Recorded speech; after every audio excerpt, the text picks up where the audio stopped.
What is up guys, Andy Forrest Runner here, and today I'm giving you guys a 200 mile update on the New Balance FUELCELL TC.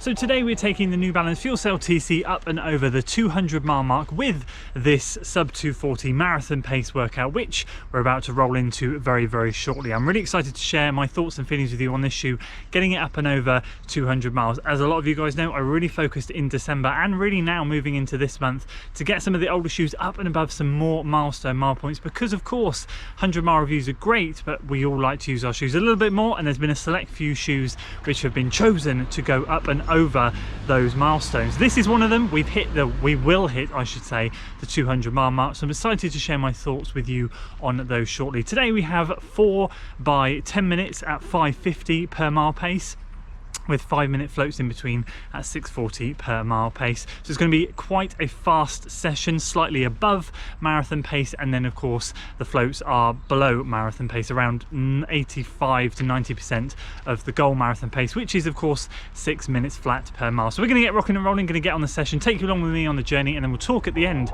about the shoes.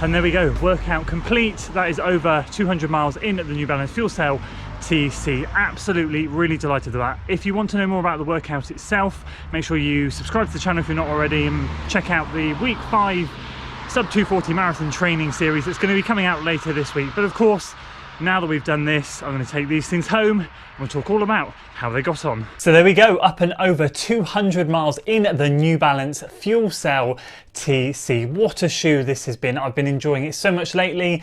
Of course, we're marathon training right now, and I've always said all along that this thing comes into its own on those longer tempos, long run workouts, and today's workout was absolutely no different. Absolutely shining star from this thing. Delighted to get it up and over 200 miles. So today, as always, what we do with all of our kind of recap reviews when we reach a certain mileage, I'll go through the wear and tear, the performance, how I've been using it, and of course I'll be taking it further than the 200 miles. If you're excited for today's video, guys, make sure you give it a like, share it with your friends, subscribe to the channel for weekly running content, and we'll start with the wear and tear.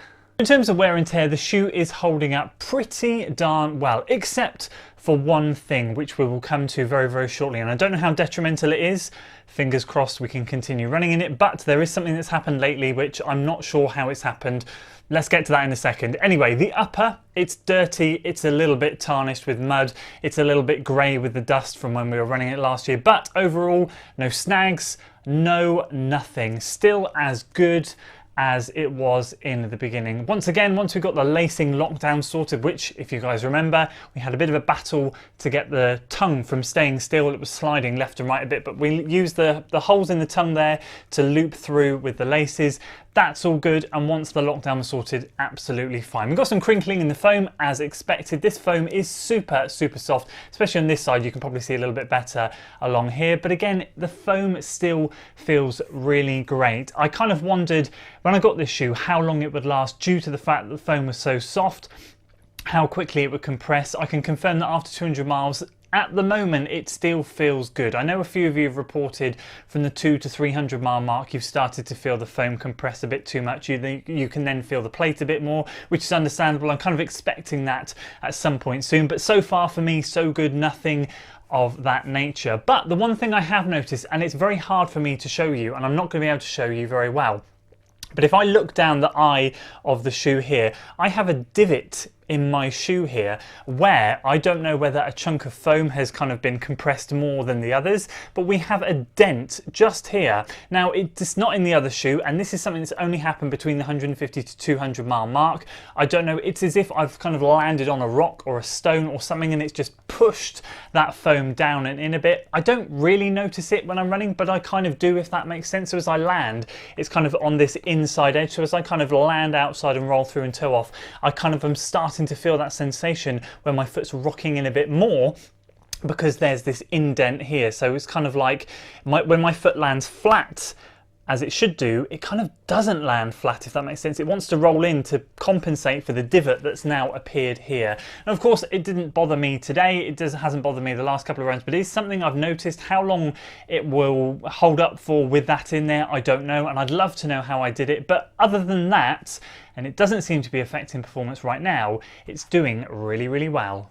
So how have I been using this shoe since kind of the 150 to 200 mile mark, or really since the 100 mile mark? Well, as you guys know, it's for me a longer day tempo shoe. Marathon training is its forte. Nothing easy, nothing even particularly moderate. It can feel a little bit clunky, but when you get going in this shoe, I absolutely love it, and it's been an absolute favourite. So obviously I pulled it out a few months back, 2 or 3 months ago now, and I did that video, the return of the TC, and since then I've been filtering in lots of other older shoes, getting some mileage up in some of those, but then this thing has once again come back to me just because I absolutely love it in these longer sessions. And now we're getting a bit deeper into marathon training, into week 5.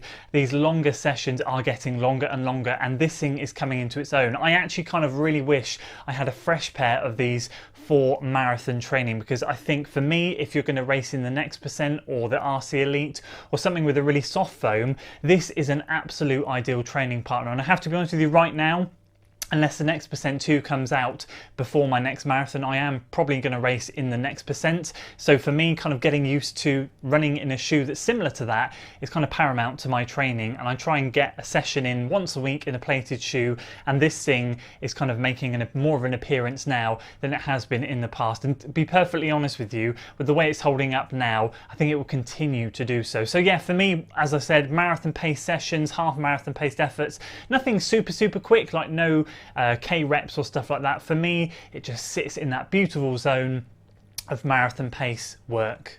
So once again, the question is, will I be taking this shoe past the 200 mile mark? Well, I kind of just answered that. Yes, I will be. This shoe for me will continue to be used, as much as the divot, hopefully in the midsole foam, won't make that much of an impact.